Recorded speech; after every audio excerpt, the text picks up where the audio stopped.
Buenas noches, vamos a comenzar, ¿sí? Vamos a ver en este caso la teoría de calorimetría. Los primeros conceptos a entender es calor y temperatura.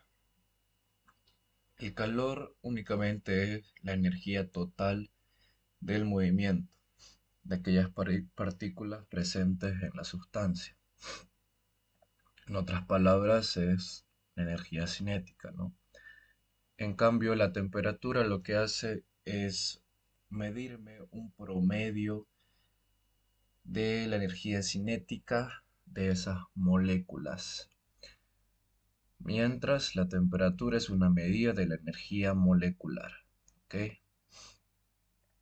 Veamos de qué depende lo que es el calor.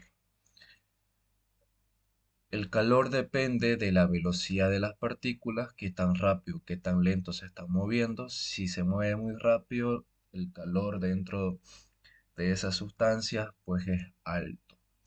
Si se mueven más lento, no tienen demasiada energía en forma de calor. Depende también de su número, es decir, cuántas partículas están presentes en la sustancia. En cuanto mayor sea la cantidad de partículas presentes, mayor va a ser el calor. Es como meter a 50 personas en un cuarto y y que éstas empiecen a correr. Dentro del cuarto va a haber una sensación de calor muy alta, ¿no? En cambio, si quitamos 30 personas, me quedan 20 y empiezan a correr más despacio, pues seguramente estaremos a una temperatura, bueno, una sensación de calor no muy intensa. Entonces, el calor depende de la velocidad de las partículas, de la cantidad, su número, el tamaño y su tipo. Esto, qué tan grande o qué tan pequeño sea. En cambio, la temperatura no depende del tamaño, del número o del tipo. Por lo tanto, es una propiedad de los cuerpos. Vean que el calor es una propiedad extensiva porque depende de cuánto hay de la cantidad y la temperatura es una propiedad intensiva porque no depende de cuánto hay, del número. El calor me dice que es una forma de transferir energía. Esa transferencia ocurre cuando hay desequilibrio térmico. Me dice que el calor es una forma de transferir energía. Si yo quiero transferir energía a otro cuerpo, es decir, mi energía, dársela, no en sí toda mi energía se la voy a dar a otro cuerpo, pero sí va a haber una cierta transferencia de energía. ¿Y cómo sé que yo le voy a transferir energía al otro cuerpo y no el otro cuerpo a mí? Eso va a depender de quién tenga mayor cantidad de calor en su posición. La transferencia de calor siempre va del cuerpo más caliente hacia el cuerpo más frío. Es decir, el cuerpo más caliente está transfiriendo la energía al cuerpo más frío. Por lo tanto, ¿qué podemos concluir? Que el cuerpo más caliente está perdiendo energía porque la está transfiriendo al otro cuerpo, ¿no? En cambio, el otro cuerpo está ganando energía porque está recibiendo la energía del otro cuerpo que le está transfiriendo a él, ¿no? Bien, eso es lo que me dice. Esa transferencia ocurre cuando hay desequilibrio térmico, cuando uno está más caliente y el otro cuerpo está más frío. Vamos a ver unos ejemplos. Me dice, considera el siguiente esquema. Tenemos los que son, si quieren verlo, dos balones esmerilados de laboratorio, donde en el primer balón tenemos agua, H2O, un volumen de 1 litro y está a una temperatura de 20 grados Celsius. Y el segundo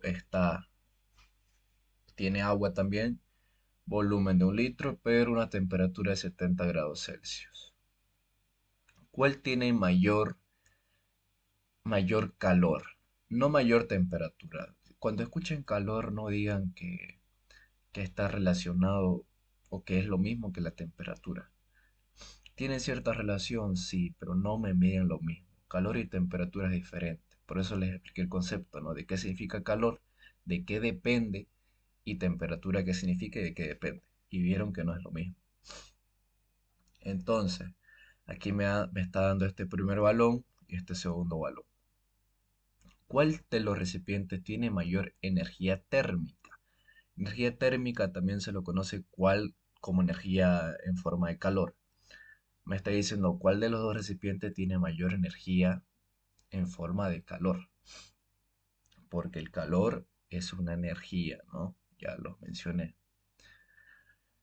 ¿Cuál de los dos tendrá? Recuerden de qué depende el calor, ¿no? Le dije ciertas proporcionalidades.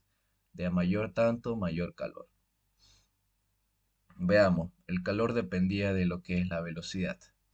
La velocidad, yo cómo voy a saber cuál tiene mayor velocidad dentro, porque aquí estas partículas de agua, estas moléculas de agua, se están moviendo, pero ¿dónde se estarán moviendo más rápido? De ahí sí puedo guiarme con la temperatura, ¿sí? Porque la temperatura, como le mencioné, lo que hace es medirme, bueno, en realidad me saca un promedio de la energía cinética de todas las moléculas que están acá. Suma la energía cinética de todas las moléculas que están acá presentes y lo divide entre la cantidad de moléculas. Y energía cinética es movimiento, ¿no? La energía cinética es velocidad. Entonces, acá dice que tengo 20 grados centígrados, están relativamente con una velocidad baja, y acá 70 grados centígrados con una velocidad alta.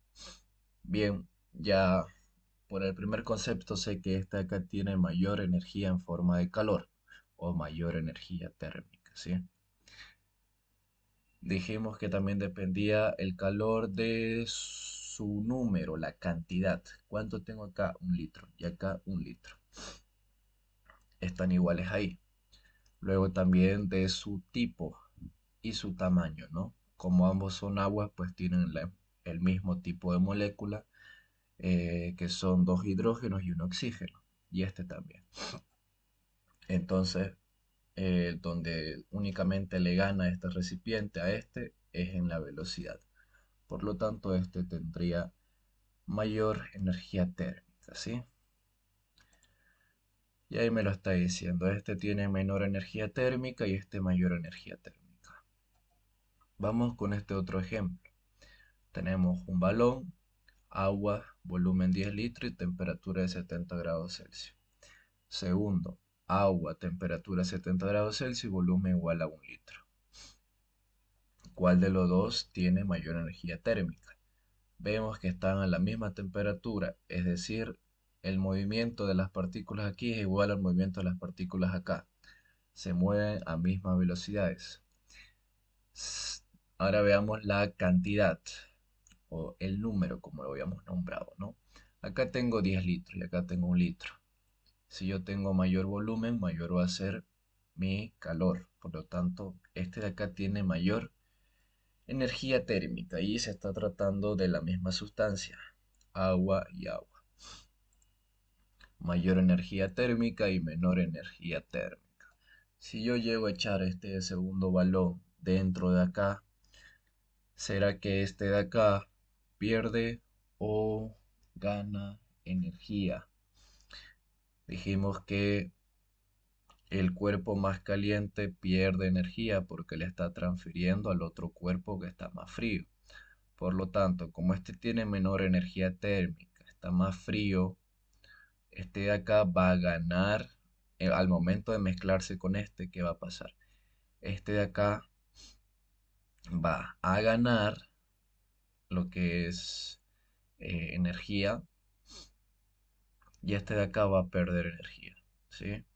¿Hasta cuándo va a pasar eso? Hasta que lleve a un equilibrio, hasta que ambos tengan la misma cantidad de energía.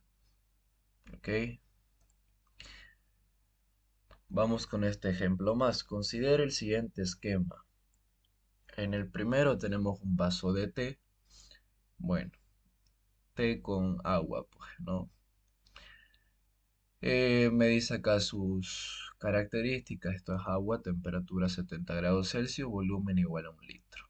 Que no creo que haya 1 litro acá.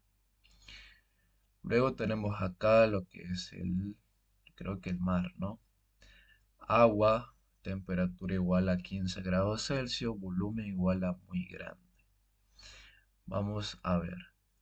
Este está en tiene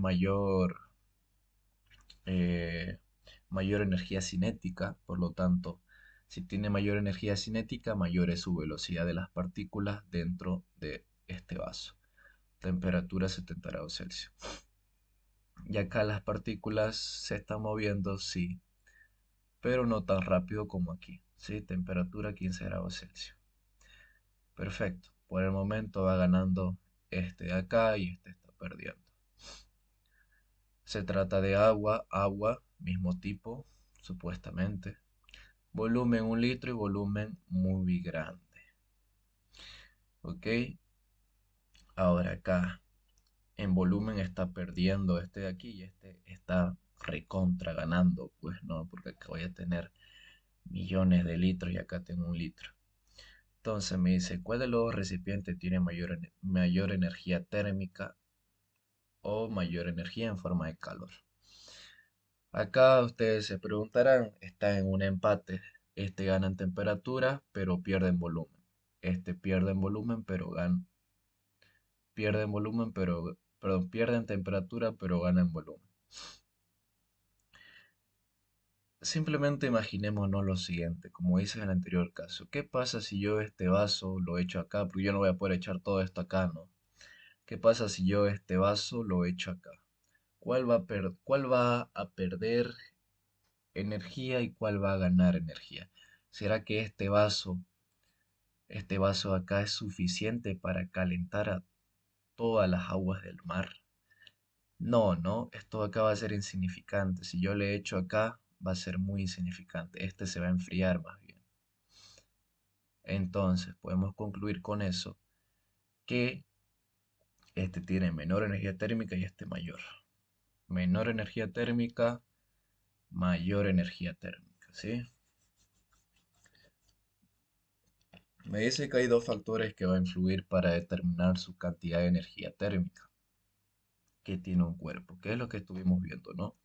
La temperatura y la cantidad, el volumen, o la cantidad de masa, la cantidad de moles, es indiferente, ¿sí? La cantidad. Bien, vamos a ver ahora lo que es el tema de calorimetría.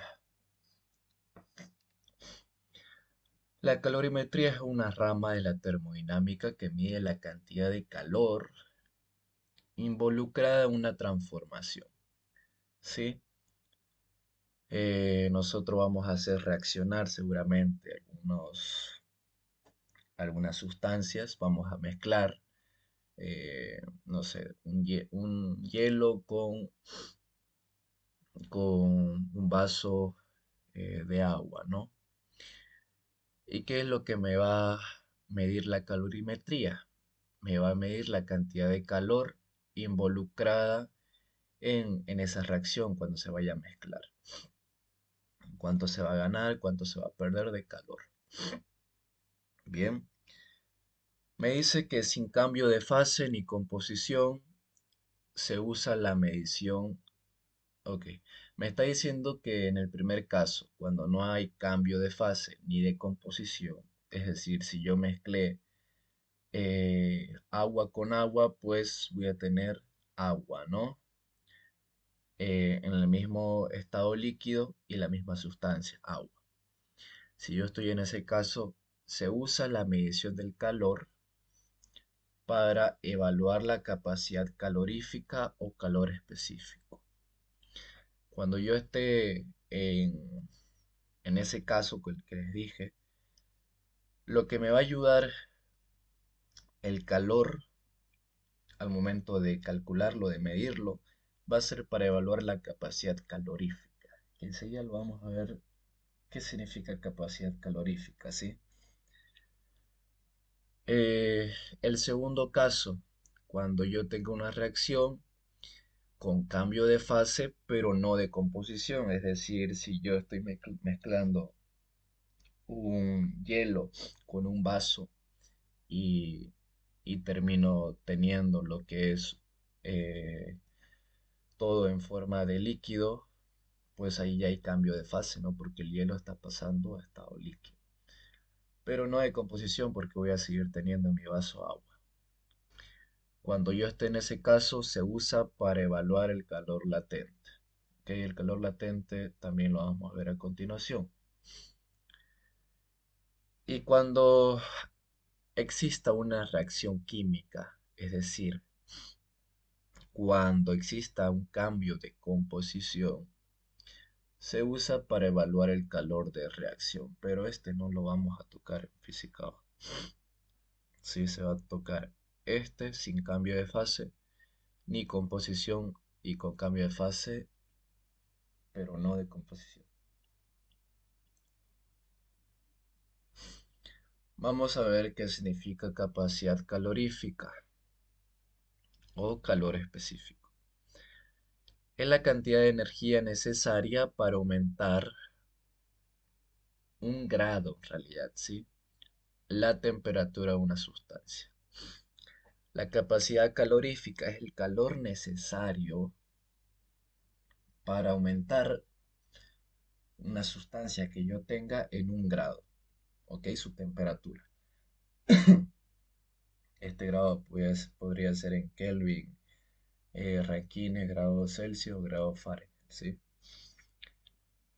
Me dice que la capacidad calorífica de una sustancia es una magnitud que indica la mayor o menor dificultad que presenta esta sustancia para experimentar cambios de temperatura. La capacidad calorífica me ayuda a saber qué tan complicado es que esta sustancia que yo estoy analizando llegue a presentar cambios de temperatura. Eso es lo que me ayuda la capacidad calorífica. Es para entender mejor a la variable.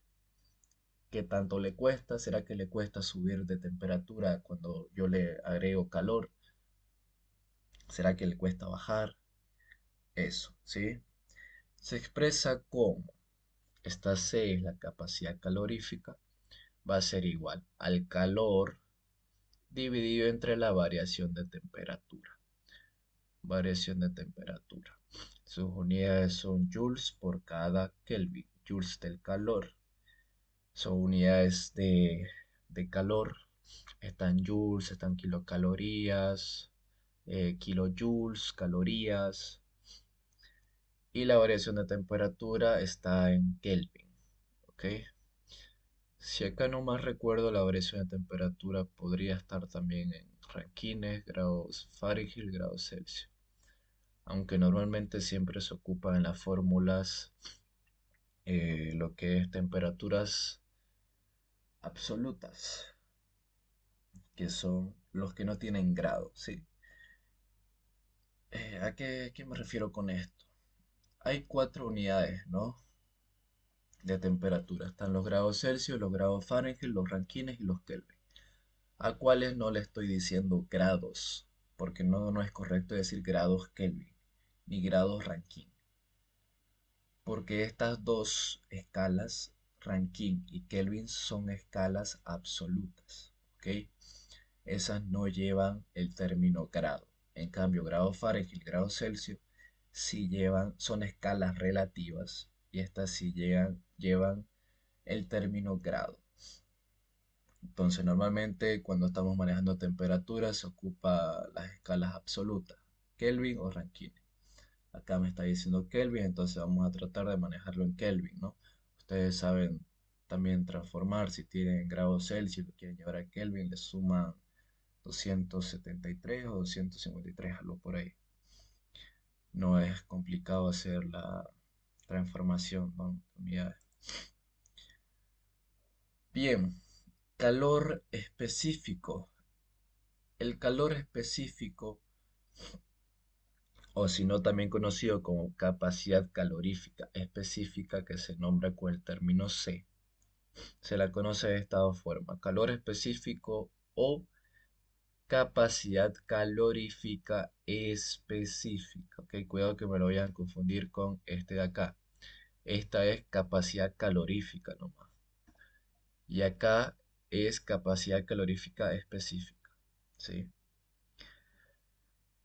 De una sustancia es la cantidad de calor necesaria para aumentar su temperatura en una unidad, pero por unidad de masa. Fíjense que es lo mismo que capacidad calorífica, porque me dice que es el calor o la energía, que es lo mismo, necesaria para aumentar en una unidad la temperatura de una sustancia. Pero ahora aquí es por unidad de masa, sin cambio de estado también. Entonces, esta de acá que es capacidad calorífica específica, que ahora es una letra C pequeña, acá era C grande, va a ser igual a la capacidad calorífica, sí, porque eso me dice acá me dice que es la cantidad de calor necesaria para aumentar su temperatura en una unidad, y eso es capacidad calorífica. Q sobre variación de temperatura, ¿no? Pero por unidad de masa, entonces voy a tener que dividir entre la masa. Ya que algo muy importante, siempre que ustedes vean el término específico, aquí, específica, siempre es por unidad de masa. Por ejemplo, acá, acá que me está diciendo el calor, la capacidad calorífica específica o calor específico.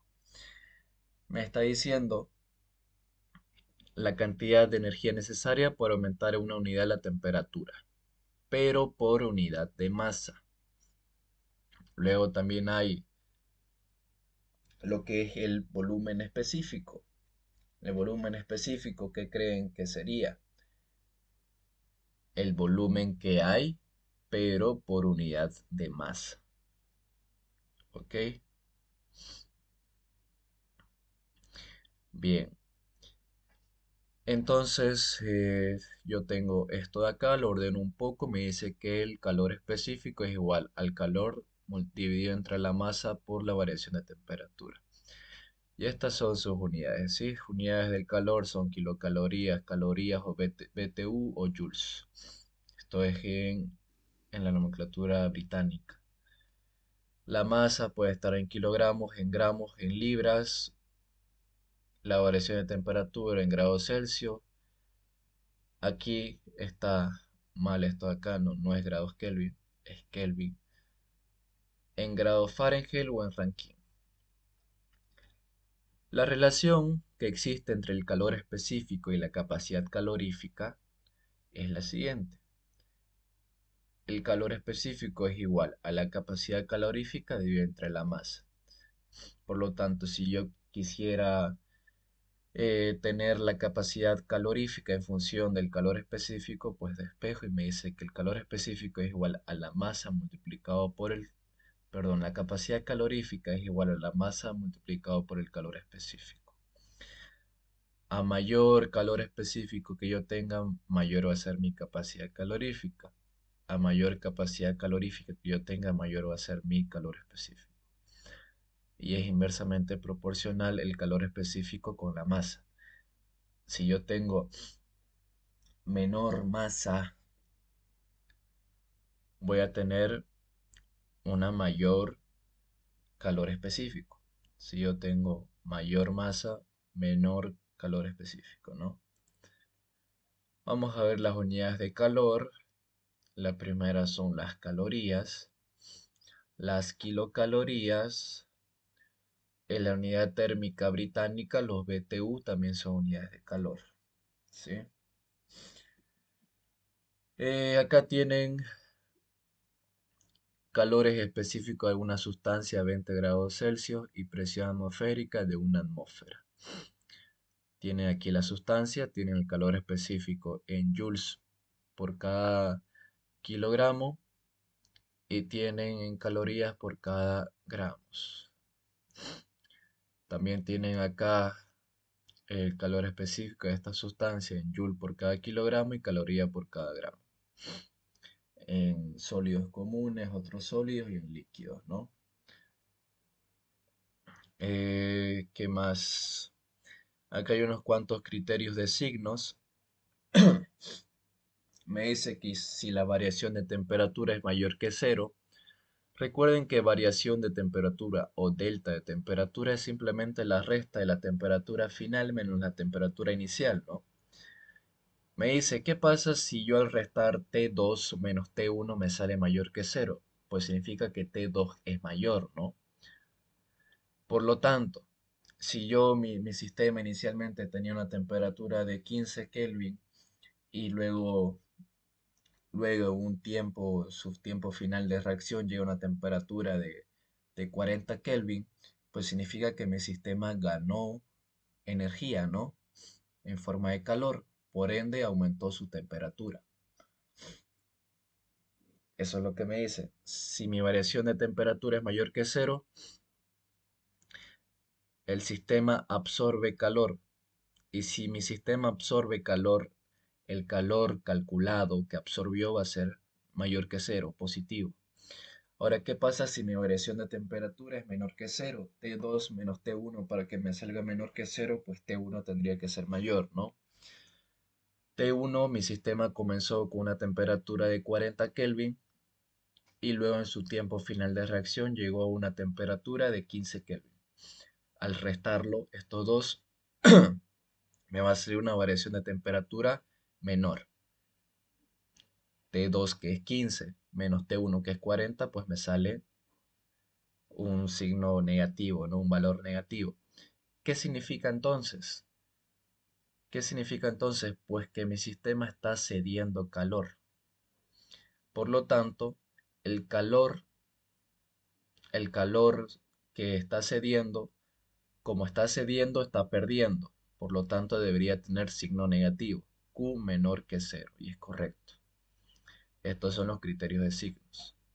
Cuando el sistema está ganando calor, cuando le está entrando calor a mi sistema, está absorbiendo calor, ese Q es positivo, mayor que cero. Y cuando está cediendo calor, es decir, está saliendo calor de él hacia afuera, podría ser al medio ambiente o con otro cuerpo. Como está cediendo calor, está perdiendo calor. Por lo tanto, Q negativo. Bien. Acá tenemos un sistema. Este acá es nuestro sistema. ¿Sí? Si quiere, imagínense que es un vaso de agua.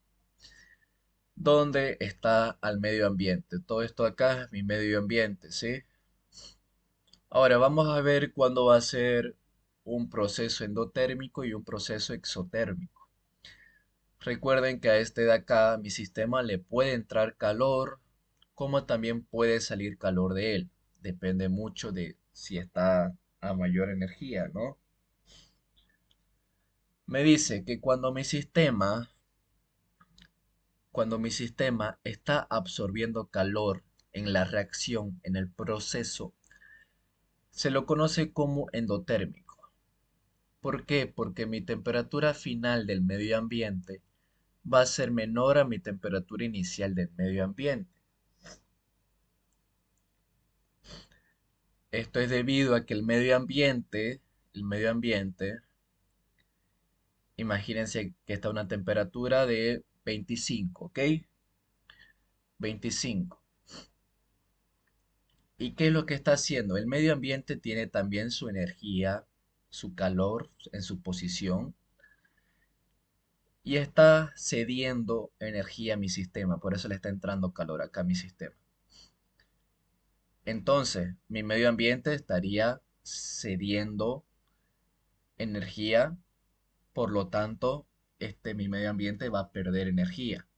Es decir, comenzó con una temperatura de 25 y en el tiempo final de reacción terminó teniendo una temperatura de 23 porque se dio energía, perdió este de acá energía, perdió calor.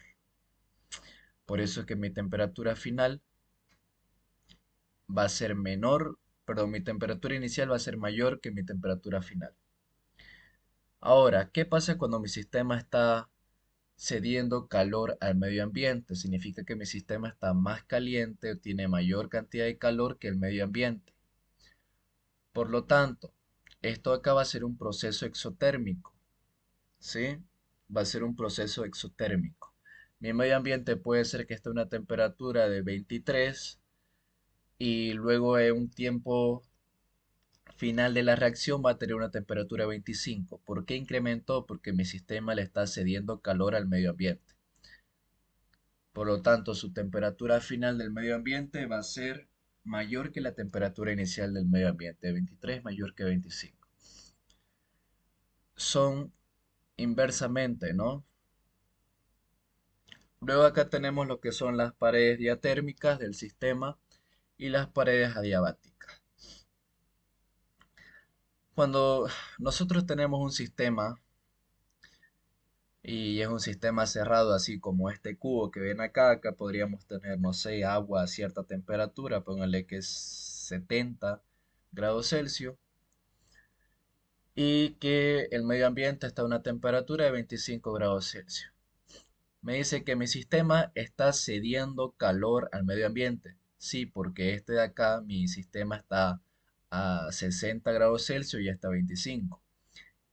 Mi sistema tiene mayor calor, por lo tanto le va a ceder al medio ambiente.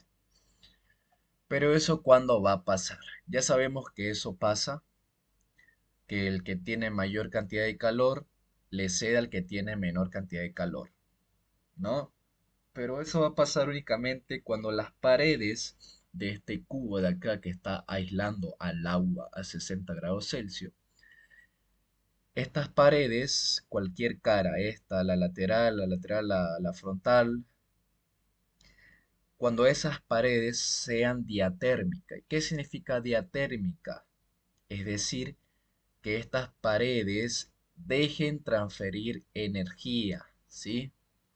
Como esta pared y esta y las de acá y las de atrás son paredes diatérmicas, entonces mi sistema sí va a poder cederle al medio ambiente como debería de hacerlo según la teoría, ¿no? Y acá me lo dice, él está cediendo porque tiene pared diatérmica y porque está a mayor energía, ¿no? Ahora, ¿qué pasa cuando tenemos lo mismo? Mi sistema, mi agua a 60 grados Celsius, mi medio ambiente está a 25 grados Celsius. Mi sistema debería de cederle energía, debería cederle calor al medio ambiente, como es en este primer caso, pero ahora las paredes de este cubo que está aislando a mi agua son paredes adiabáticas. Las paredes adiabáticas no permiten que exista transferencia de calor del interior con el exterior, ¿sí? Es una pared adiabática. Eh, Proceso endotérmico y exotérmico, ya lo vimos, vimos las paredes. Ahora vamos a ver lo que es el calor sensible, ¿sí? Esto acá se ocupa mucho en calorimetría. Hay dos tipos de calores que vamos a estudiar, calor sensible y calor latente. El calor sensible es el calor ganado o perdido de un cuerpo con cambio de temperatura pero sin cambio de fase. ¿Ok?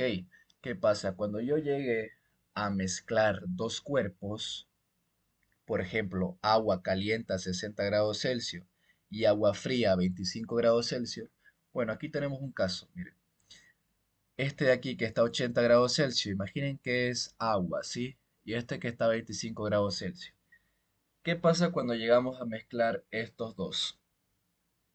¿Quién va a ganar calor y quién va a perder calor? El cuerpo más frío, el de 25 grados Celsius, va a ganar calor. Y el cuerpo más caliente, de 80, va a perder calor. Pero al mezclarlo, estos dos van a llegar a una temperatura en equilibrio, ¿no?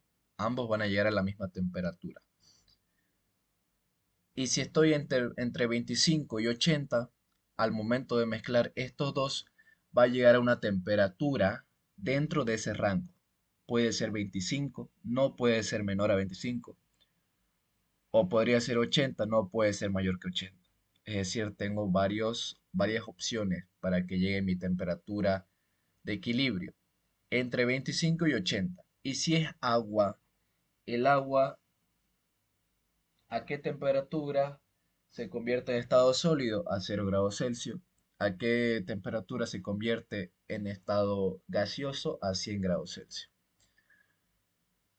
Pero como voy a estar a una temperatura final cuando mezcle estos dos entre 25 y 80, entonces no va a haber cambio de fase. Voy a seguir manteniéndome en agua, pero sí va a haber una variación de temperatura.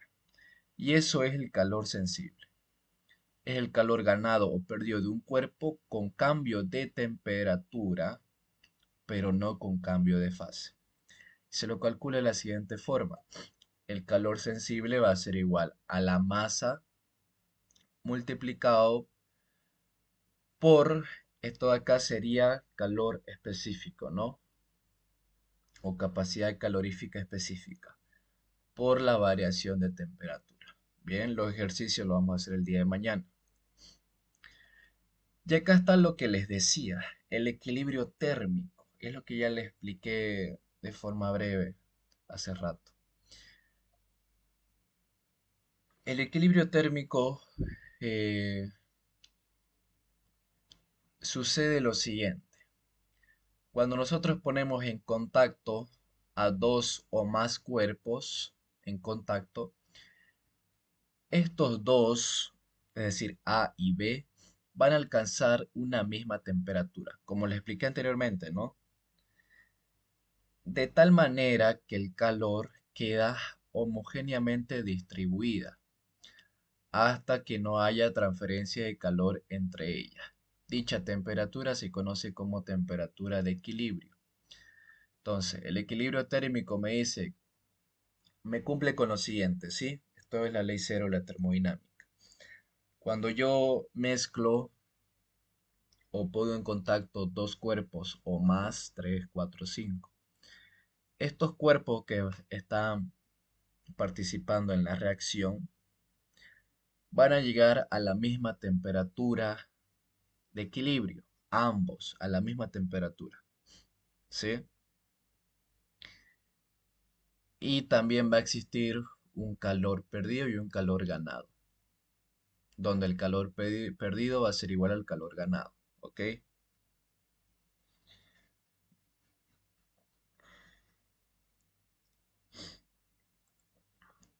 Bien, a ver, aquí tenemos la temperatura A inicial, supongamos que son 60 grados Celsius.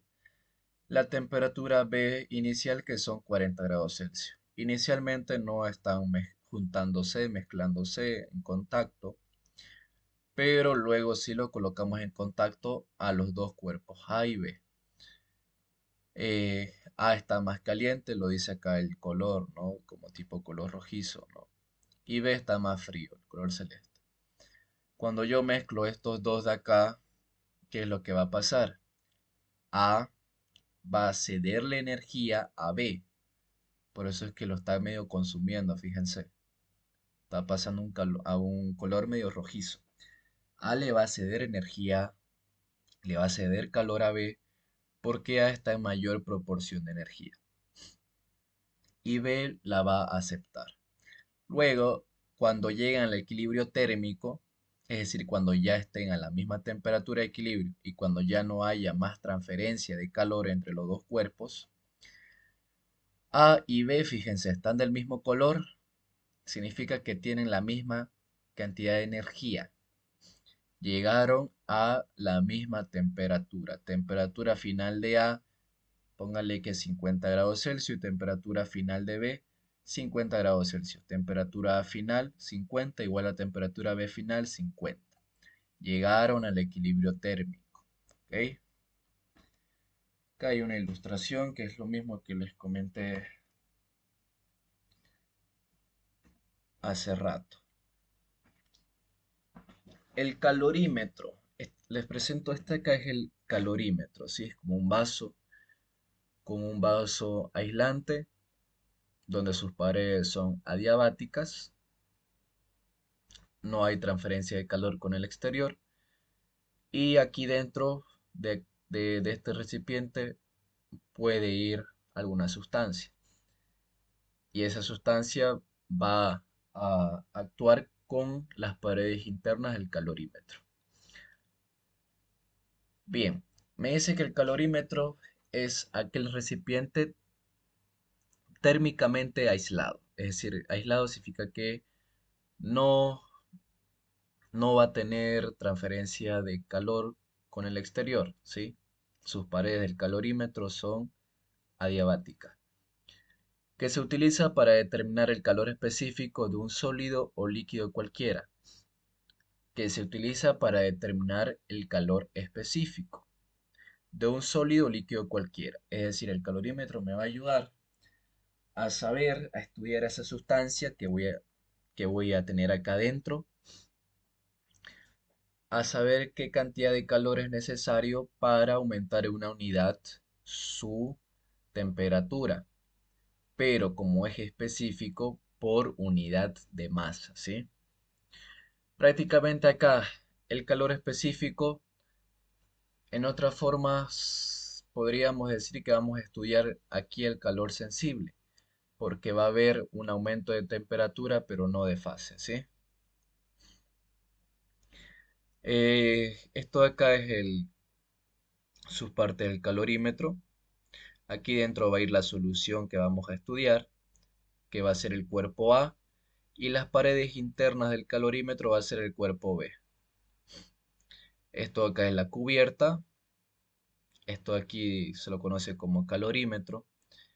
Aquí está el agitador para que cuando nosotros ingresemos la solución aquí, pues si es necesario aplicarle una agitación para que reaccione con las paredes internas, que es el cuerpo B, se lo hace. Y por último, el termómetro, ¿no? Que me va a ayudar a estudiar eso, el calor sensible, porque va a aumentar podría aumentar o disminuir mi temperatura, pero no va a haber cambio de fase. Voy a seguir teniendo líquido, como ven acá.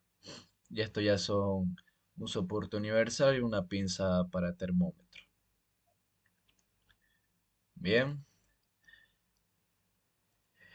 vamos a ver lo que es la conservación de energía.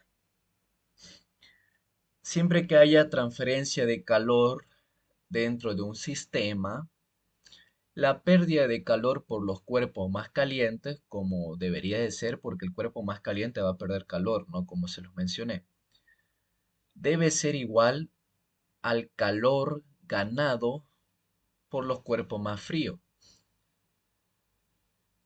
Es decir, la energía que se ganó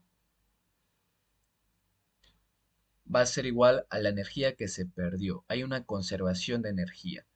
No puede ser que mi cuerpo más frío gane más calor, por ejemplo, 40 calorías, y que mi cuerpo más caliente esté perdiendo, no sé, 50 calorías. Ahí no hay una conservación de energía, ¿no? Entonces, eso es la conservación de la energía. La pérdida de calor por el cuerpo más caliente debe ser igual al calor ganado por el cuerpo más frío. Y acá, la sumatoria de las pérdidas de calor va a ser igual a las sumatorias de calor ganado. ¿Ok? Aquí está haciendo nuevamente un, un relato, una ilustración de lo que es el equilibrio térmico, pero ya viendo lo que es las cantidades de calor perdido y ganado. ¿Quién creen que va a ganar calor acá? ¿Quién va a ir en el miembro derecho? ¿Quién va a ganar calor? El cuerpo más frío. ¿Quién es el cuerpo más frío? Me lo está diciendo. Aquí tengo agua fría. Luego yo voy a echar esto de acá, estas partículas, estos cuerpos de hierro caliente dentro del agua fría. Y en algún tiempo X va a llegar a un equilibrio térmico, donde la temperatura final de estos dos van a estar a la misma temperatura, ¿ok? y cuando ya no haya más transferencia de calor, porque si están en la misma temperatura, pues ya no va a existir más transferencia de calor, porque van a estar en iguales cantidades de energía. Ya no va a haber cuerpo más caliente ni cuerpo más frío. Pero esa cantidad de energía que ganó el agua aquí en miembro derecho va a ser igual a la cantidad de energía en forma de calor que perdió estas moléculas de hierro caliente. Si el hierro caliente perdió 40 calorías al momento de mezclarla acá y llegar a este final, en ese mismo final, la cantidad de calor que ganó mi agua fría también va a ser 40 calorías. Sí, tiene que conservarse la energía. Lo mismo que se está ganando, se está perdiendo, ¿sí? Eh, bueno, aquí está explicando también lo que es la determinación del calor específico y unas cuantas fórmulas más.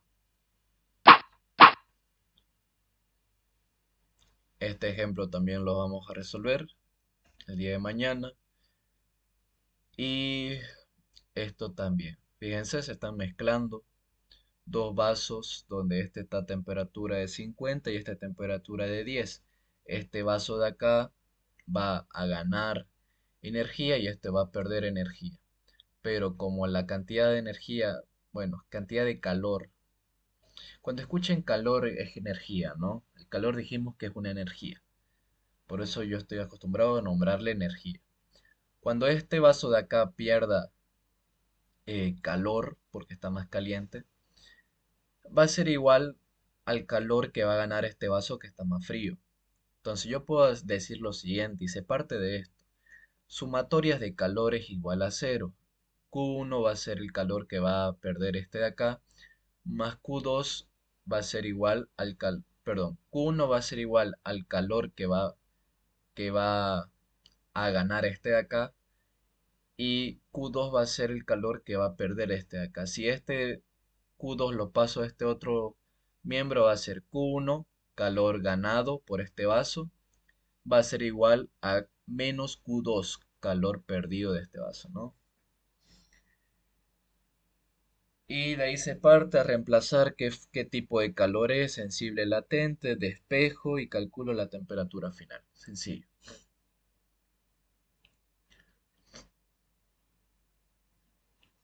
Bien, acá está el equivalente en agua de un calorímetro. Cuando un líquido contenido en un calorímetro, como vimos anteriormente, recibe calor, pero también la absorben las paredes del calorímetro, ¿ok? Esta intervención del calorímetro en el proceso se representa por su equivalente en agua. El equivalente en agua viene a ser la cantidad de agua que absorbe o desprende el mismo calor que el calorímetro. Normalmente no se ven estos tipos de ejercicios, pero el calorímetro véanlo como si fuera otro cuerpo, ¿sí? Como aquí. Fíjense, podrían, de verlo de una forma más sencilla, podría decir que esto acá es el calorímetro y esto acá es la solución, ¿sí? Es como otro cuerpo. También vamos a hacer un ejercicio el día de mañana con cuando estamos mezclando dos cuerpos, una solución con el calorímetro, ¿sí? ¿Qué es lo que pasa? El cambio de fase. En física y química se denomina cambio de estado a la evolución de la materia, ¿no? Entre varios estados de agregación, sin que ocurra un cambio en su composición. Si yo tengo sólido en agua, puedo llevarlo a líquido, pero en agua. Y también podría llevarlo a gaseoso, pero en agua, manteniendo su composición, ¿sí? Los tres estados más estudiados ya lo conocen, son el sólido, el líquido y el gaseoso, ¿no? Y esto también es importante que sepan. ¿Cómo se llama cuando va de sólido a líquido? Pues fusión, ¿no? Se está fundiendo, le dicen. Puede ser que algún ejercicio le diga se funde agua a tal temperatura y demás, ¿no? Se utilizó cierta cantidad de calor para fundir el agua. De sólido a líquido, fusión. Bien. De líquido a gaseoso, vaporización, ¿ok? Eh, Acá yo siempre también tuve una duda. Cuando va de líquido a gaseoso, es decir, estas partículas de líquido van convirtiéndose poco a poco en gaseoso, se lo representa por vaporización. Pero luego había otro que era la evaporización y creo que era cuando ya estaba todo, cuando va directamente de forma bruta, de forma rápida, que todo este líquido se convierte en un instante a gaseoso. Si no me recuerdo eso ahí se los voy a dejar, ¿sí? Para que lo estudien. Diferencia entre evaporización, ¿qué más se le dice? Ebullición.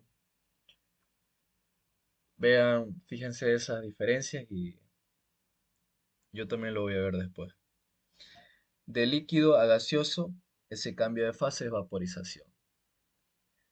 Y de gaseoso a sólido es como una sublimación regresiva. De sólido a gaseoso, sublimación, lo conocemos. Luego, ¿qué pasa cuando va de líquido a sólido? Es solidificación, también lo conocemos. ¿Y qué pasa cuando va de gaseoso a líquido? Condensación, también lo conocemos. Aquí tienen una, una imagen, un relato de las partículas, bueno, en realidad de las moléculas, ¿sí? De las moléculas presentes en cuando están en estado líquido, son de esta forma. Están medio juntadas, pero de forma desordenada, fíjense. No tienen un orden, pero sí están juntadas. Luego aquí del sólido, si hacemos un zoom para ver sus moléculas que representan a este sólido, están todas muy juntas y fíjense de forma ordenada. ¿Qué presentan esto? Presentan lo que es una vibración, porque esta partícula con esta se va a repeler, pero esta a la misma vez también se va a repeler con esta. Van vibrando entre ellas, ¿no? No presenta rotación porque no tiene suficiente espacio para rotar sobre su eje y tampoco presentan traslación, pues como están muy juntas y pegadas entre ellas, que esa es su característica del sólido, estas moléculas están muy pegadas, pues no se van a poder mover siquiera un poco. Tal vez un poco sí, pero demasiado, demasiado poco. Y del líquido, esto de acá, el líquido, si recuerdan, vimos una tabla, ¿no? El líquido es incompresible y demás, ¿no? Y nos decía que presentaba una rotación. Sí, porque ya tiene más espacio entre cada molécula. Presentan rotación. Permite, como tienen espacio, pues permiten que gire alrededor de su propio eje.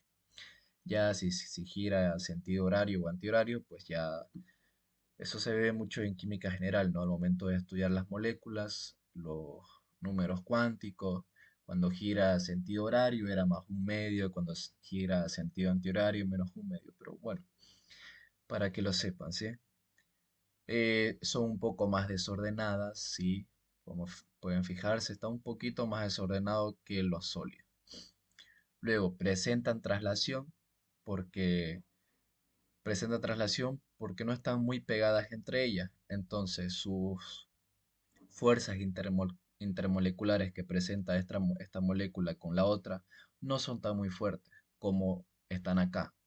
Como aquí están muy pegadas, sus fuerzas intermoleculares son muy fuertes. No permite que se separe esta molécula con la otra. Son muy fuertes la fuerza que las une a ellas, ¿sí? En cambio acá ya son un poco más débiles. Por lo tanto, permiten que se trasladen las moléculas, que se muevan, pero también se mueven muy poco, ¿sí? Tienen una traslación restringida. Y ya el estado gaseoso es el rebelde. El estado gaseoso, sus fuerzas intermoleculares entre esta y esta, como pueden ver, están muy separadas, no se atraen casi nada. Entonces sus fuerzas intermoleculares son muy, pero muy débiles.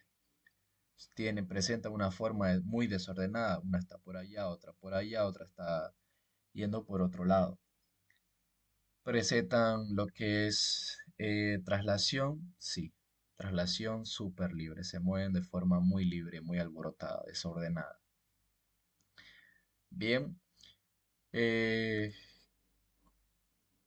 Aquí también tenemos algunos ejemplos de sólido a líquido llamado fusión. Este es el caso.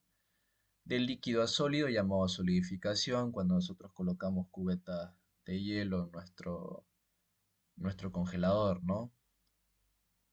En el tercer caso, de líquido a gaseoso, cuando ponemos en la caldera agua a hervir. Y el cuarto caso, de gaseoso a líquido, llamado condensación, ¿no?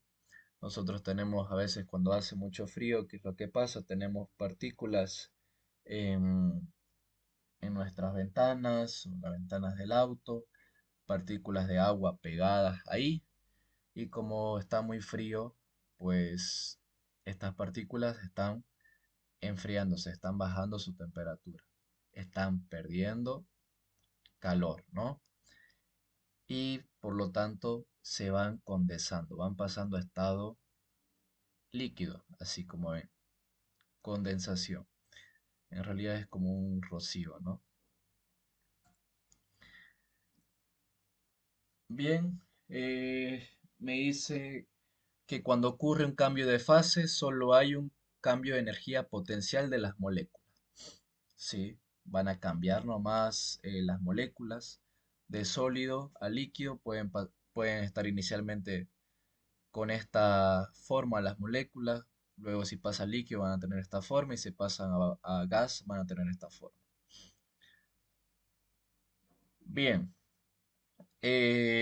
ahora acá, fíjense que cuando pasa de sólido a líquido, me está diciendo que el calor, para yo saber qué calor se necesitó para pasar de sólido a líquido, para yo calcular qué calor necesario fue para esa transformación o cambio de fase, se lo calcula así. Q va a ser igual a la masa multiplicado por el lambda de fusión. ¿Ok? Y esto de acá es el calor latente. El calor latente, si recuerda, me decía, es el calor ganado o perdido, este calor que va a perder y este calor que va a ganar. El calor ganado o perdido cuando existe cambio de fase, pero no de temperatura. ¿Ok? Cuando yo pase de sólido a líquido, este está a 0 grados Celsius y cuando pase a líquido también va a estar a 0 grados Celsius. Eso lo vamos a ver mejor en la, en el gráfico de calor versus temperatura, ¿sí? Lo mismo, cuando pase de líquido a gaseoso va a haber una cierta cantidad de calor necesaria para que ocurra este cambio de fase. Y se lo calcula así, Q igual a la masa por el lambda de vaporización. ¿Ok? Esto... Bien, calor latente. El calor latente de fusión o de ebullición. Aquí me está explicando.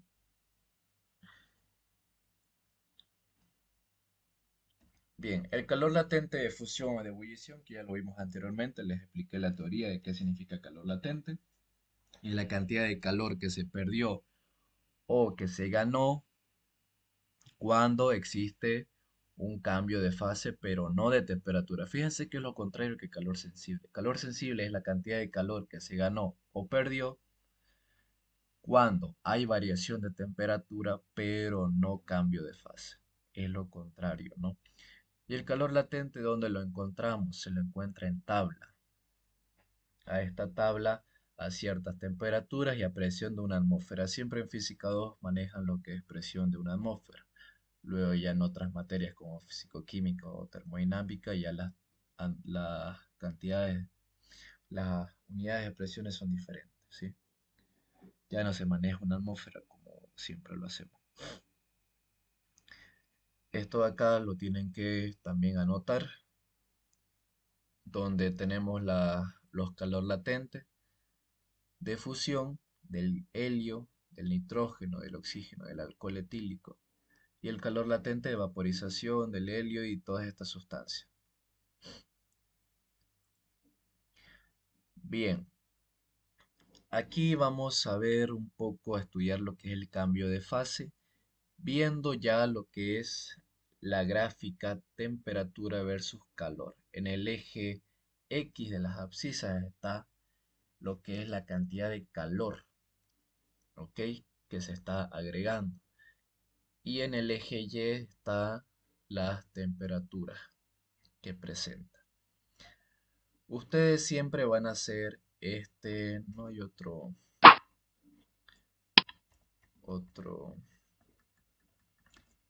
ya, vamos a hacerlo con esto. Ustedes siempre van a hacer este gráfico, ¿ok?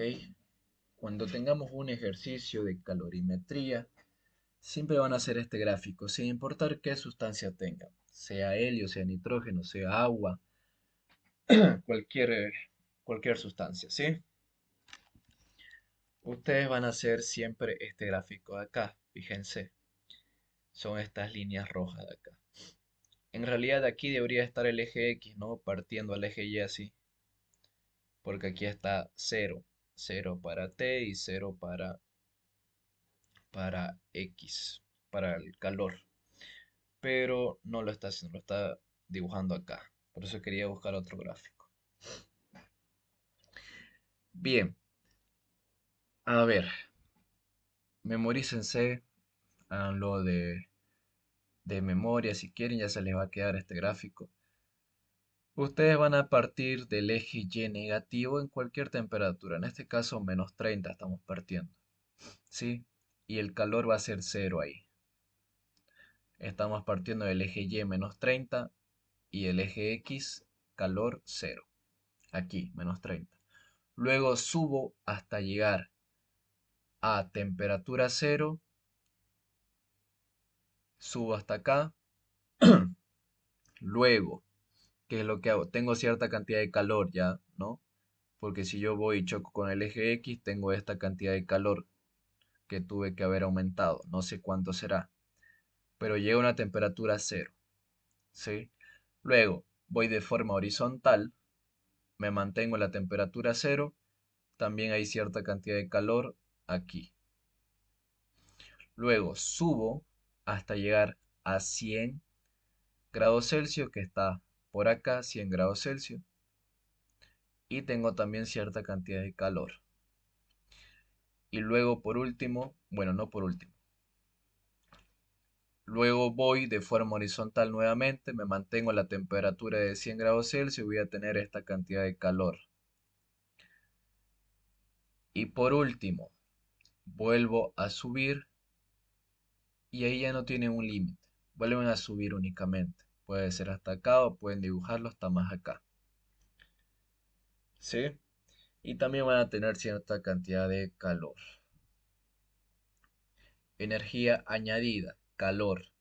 Y está en forma de joules aquí. La temperatura en grados Celsius. Eso es. Suben horizontal, suben. Ese gráfico es el que vamos a estudiar, ¿sí? Y ahora veamos qué me está diciendo acá. En este primer tramo, desde aquí hasta acá, en esta diagonal de acá que ven, yo voy a tener únicamente el agua en estado hielo. Aquí estamos analizando agua, ¿sí? Desde este tramo de menos 30 hasta 0, pero comenzando bien en 0 acá, yo voy a tener en ese tramo hielo. Todo va a estar en este tramo en estado, en fase hielo. Ahora, en el comienzo de 0 y hasta acá, que sigo manteniéndome en 0, yo voy a tener hielo, pero más agua, ¿ok? En este tramo de acá que ven, voy a tener hielo, pero también voy a tener cierta cantidad de agua. Es decir, voy a tener presente dos fases. Luego, en este tramo de acá, final, en el tramo final de 0 hasta 100 grados Celsius, hasta el comienzo de 100 grados Celsius, yo voy a tener únicamente en fase agua, ¿ok? En fase agua. Luego, en el comienzo de 100 grados Celsius y al final de 100 grados Celsius, misma temperatura, yo voy a tener dos fases también, agua más vapor, ¿ok? Voy a tener presente en mi vaso cierta cantidad de vapor y cierta cantidad de agua. Y luego, en el final de 100 grados Celsius, acá ya está una temperatura X mayor a 100, 140, póngale.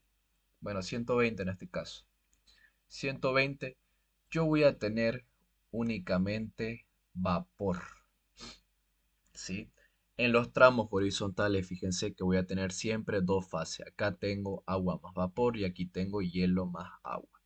Y en los tramos diagonales voy a tener una sola fase. De acá a acá tengo hielo, de aquí a aquí tengo agua y de aquí a aquí tengo vapor, ¿sí? Ahora, viéndolo de forma ya con sus temperaturas. Si yo de -30 tengo agua, -30 tengo hielo, ¿no? Luego le voy calentando, tengo -20, -10 y llego hasta cero. Llego a cero. Pero al momento que yo llegué a cero, yo sigo teniendo todavía todo en hielo, ¿ok? Todo en hielo. Por eso este tramo de aquí hasta acá es únicamente fase hielo. Luego, ¿qué pasa? Estoy en la temperatura de cero y le sigo agregando energía, le sigo agregando calor, pero no está aumentando mi temperatura. Sigo manteniéndome en cero, pero al momento de agregarle esa energía, ¿me quedé plantado en cero? Sí, pero va convirtiendo ya ese hielo en agua, ¿ok? Aquí está convirtiendo en agua, en agua, en agua, hielo y agua, hielo y agua, hielo y agua, hasta acá. Luego, cuando ya estoy en 0,9 por ahí, cuando estoy en 0,9, es decir, ya voy a subir a 1, ¿qué pasa? Aquí, cuando llego ya a 0,9, ya tengo todo en estado agua. Voy agregándole energía, llega a 10, llega a 30, llega a 50, 60, 90, 100. Cuando apenas llegué a 100, yo sigo teniendo todavía todo en estado agua. Luego, luego de seguir agregándole energía a esa temperatura de 100, me mantengo en 100, me mantengo en 100, pero mientras estoy plantado en 100, va ocurriendo un cambio de fase. Esa agua ya se va transformando poco a poco en vapor, en vapor, en vapor. Por eso tengo agua más vapor en este tramo. ¿Hasta dónde voy a tener agua más vapor? Hasta acá. Una vez que yo esté en 100,9 y yo le agrego un poquito más de energía, ya voy a estar en 101 y ahí ya es donde yo estoy todo en fase vapor. 101, 110, 120. Sigo en vapor, sigo en vapor, sigo en vapor, sigo en vapor. ¿Ok? Así es como funciona. Aquí también lo tienen, fíjense. De A a B tengo sólido, de B a C tengo sólido más agua. Bueno, sólido y líquido, ¿ok? Vamos, es correcto decirlo sólido y líquido, no sólido más agua. Tengo sólido y líquido. Luego de C a D tengo únicamente líquido. De D a E tengo líquido más vapor. Y de E a F tengo únicamente vapor. ¿Ok? Ahora, viendo ya lo que es calor sensible y calor latente, este tramo de A a B, fíjense que me dice que tengo sólido, sí, pero mi temperatura está aumentando. Recuerden que el eje Y es la temperatura. Comienzo con -30, pongámosle. Aquí tengo -20, aquí tengo -10, aquí tengo cero. Va variando mi temperatura, pero mi fase se mantiene en estado sólido. Por lo tanto, si yo calculo el calor de A hacia B, voy a calcular un calor sensible. Si yo quiero calcular el calor presente de B hasta C, voy a calcular un calor latente. ¿Por qué? Porque me mantengo en la misma temperatura de 0 grados Celsius, pero va existiendo un cambio de fase en este tramo, sólido y líquido. Luego, si quiero calcular el calor necesario para ir desde C hasta D, es un calor sensible, variación de temperatura, por esto de acá, eje Y temperatura. Y hay variación de temperatura, pero no variación de fase. Desde C hasta D es líquido, me lo dice este de acá. Si yo quiero calcular el calor necesario desde D hasta E, voy a aplicar lo que es la fórmula de calor latente, porque me mantengo en la misma temperatura de 100 grados Celsius y este agua ya se va convirtiendo en gas. Misma temperatura, variación de fase, de estado. Si yo quiero calcular de E a F, calor sensible, variación de temperatura, pero no hay cambio de fase porque todo en este tramo va a estar en estado vapor gaseoso, ¿ok?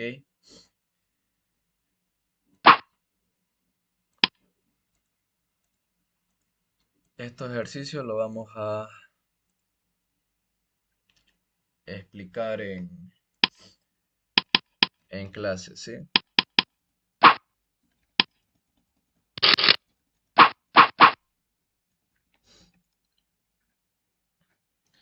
Todos estos ejercicios los vamos a ver en clase.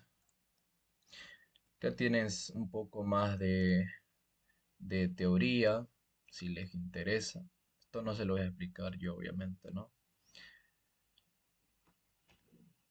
Tienes un poco más teoría de lo que es la línea de tiempo. Y por último, con esto ya terminamos la teoría de calorimetría, ¿sí? Ya vimos lo que son. Vamos a hacer un repaso de lo que vimos. Vimos calor y temperatura. Calor es la energía total del movimiento. Temperatura es, me mide lo que es bueno, me calcula lo que es el promedio de la energía cinética de las moléculas presentes. En otras palabras, es una medida de la energía molecular. Yo no lo conozco de esta forma. La temperatura lo reconozco como una propiedad física, ¿no? Pero que me calcula el promedio de la energía cinética de todas las moléculas presentes en mi sustancia, ¿sí? En cambio, el calor no me calcula el promedio, me calcula la energía total del movimiento, la energía total cinética, ¿sí? Vimos acá unos cuantos ejemplos, ejemplos. Vimos calorimetría, es la rama de la termodinámica que me ayuda a calcular esa cantidad de calor involucrada en una transformación. Cuando no hay cambio de fase ni de composición, cuando hay cambio de fase pero no hay composición, y cuando hay cambio de fase y composición, reacción química. Capacidad calorífica es la cantidad de energía necesaria para aumentar en una unidad la temperatura de una sustancia. Se lo define de esta forma. Calor específico, capacidad calorífica específica, también nombrada, C minúscula. Es la cantidad de energía necesaria para aumentar en una unidad la temperatura de una sustancia, pero por unidad de masa. Unidades de calor, caloría, kilocalorías, BTU. Luego vimos los criterios de los signos cuando la variación de temperatura va a ser mayor que cero. Si la variación de temperatura es mayor que cero, significa que estoy ganando calor. Mi sistema absorbe calor. Si es menor que cero, mi calor es negativo. Mi sistema cede calor. Vimos procesos endotérmico, exotérmico. Endotérmico cuando el sistema recibe energía del medio ambiente, porque el medio ambiente está más caliente que el sistema. Y proceso exotérmico cuando en el proceso mi sistema cede calor al medio ambiente, porque mi sistema está en mayor proporción de energía y el medio ambiente en menor. Paredes diatérmicas permiten lo que es la transferencia de energía. Pared adiabática no permite la transferencia de energía. Calor sensible es el calor ganado o perdido de un cuerpo con cambio de temperatura, pero no con cambio de fase. Se lo calcula de esta forma. El equilibrio térmico, cuando dos cuerpos se ponen en contacto y están a diferentes temperaturas o diferentes energías, estos dos llegan a un equilibrio donde el cuerpo más caliente cede energía al cuerpo más frío, hasta que ya no exista más transferencia de energía, de calor. Y ese punto es cuando las temperaturas de ambos llegaron a la misma. Una ilustración, el calorímetro también. Luego la conservación de la energía, que siempre que haya transferencia de calor dentro de un sistema, la pérdida de calor por el cuerpo más caliente va a ser igual a la ganancia de calor por el cuerpo más frío. Significa esto, la sumatoria de los calores perdidos va a ser igual a la sumatoria de calores ganados. O si no, calor perdido igual a calor ganado, ¿no? Esto también es un ejemplo. Ejemplo, el equivalente en agua de un calorímetro lo vamos a ver el día de mañana. Los cambios de fase de sólido a líquido, de líquido a gaseoso, de sólido a gaseoso, cómo se presenta en sus figuras, perdón, en su forma, en su estado. Unos cuantos ejemplos. Vimos cuando es calor latente, cuando pasa de sólido a líquido hay cambio de fase, pero la temperatura va a seguir siendo cero, en caso que estemos hablando del agua. Y si yo quiero calcular ese calor necesario para pasar de sólido a líquido, se lo calcula de esta forma. Lo mismo de líquido a gaseoso. Hay unos cuantos datos más, unos cuantos conceptos. El calor latente, ya se los expliqué, es la cantidad de calor ganado o perdido cuando existe variación de fase, pero no de temperatura. Y se lo saca de algunos de tabla, ¿no? Aquellos calores latentes de fusión y los calores latentes de vaporización. El calor latente se lo calcula por la masa multiplicado por el lambda de fusión o por el lambda de vaporización. ¿Y eso de dónde lo sacamos? El lambda de fusión y vaporización de tabla. Si estamos manejando agua, vamos a ocupar este, en caso que estemos yendo de sólido a líquido, ¿sí? Ya les expliqué este gráfico de temperatura versus calor. ¿Por qué desde A hasta B hay calor sensible? Ya les comenté, variación de temperatura, cambio de fase, no hay. De B a C, calor latente. Variación de temperatura no existe, pero sí existe cambio de fase. Porque este sólido que tenía acá inicialmente, al ir recorriendo, ganando más energía, pero no está aumentando su temperatura, ojo, va convirtiéndose poco a poco en líquido. Por eso tengo aquí sólido y líquido. De C a D, sensible, de D a E, latente y de E a F, sensible. Estos son otros ejemplos más. Y aquí está un poco más de teoría, ¿no? Con una línea de tiempo, si les interesa. Y con eso ya terminamos lo que es la clase de hoy día, teórica de calorimetría, donde ya repasamos lo anterior.